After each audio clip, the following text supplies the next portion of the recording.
Nauwi sa disgrasya ang pagkakarera umano ng dalawang motorcycle rider sa Marilaki Highway sa Tanay Rizal. Ang dalawang rider tila nag-exhibition pa bago sumalpok sa ilang manonood.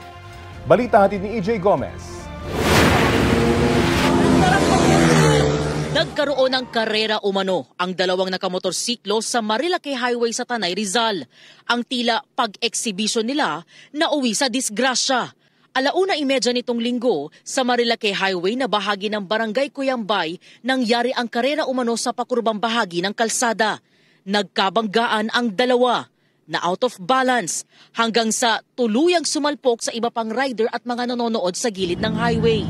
Sa isa pang anggulo, kita ang bilis ng takbo ng mga rider at dinig ang lakas ng impact ng mga bumanggang motor.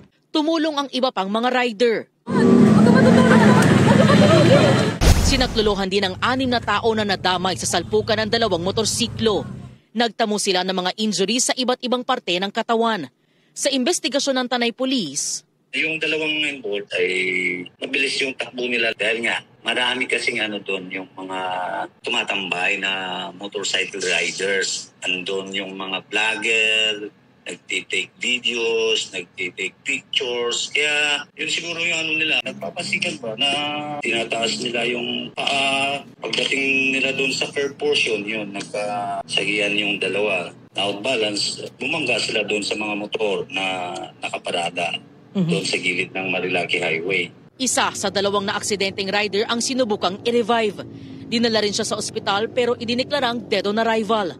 Matapos ang aksidente, nagkaroon ng pulong ang lokal na pamahalaan ng Tanay tungkol sa mga ipapatupad na hakbang para maiwasan ng mga aksidente sa Marilaki Highway. May ugnayan na raw ang pulisya sa MDRRMO, Public Safety Office at Land Transportation Office o LTO.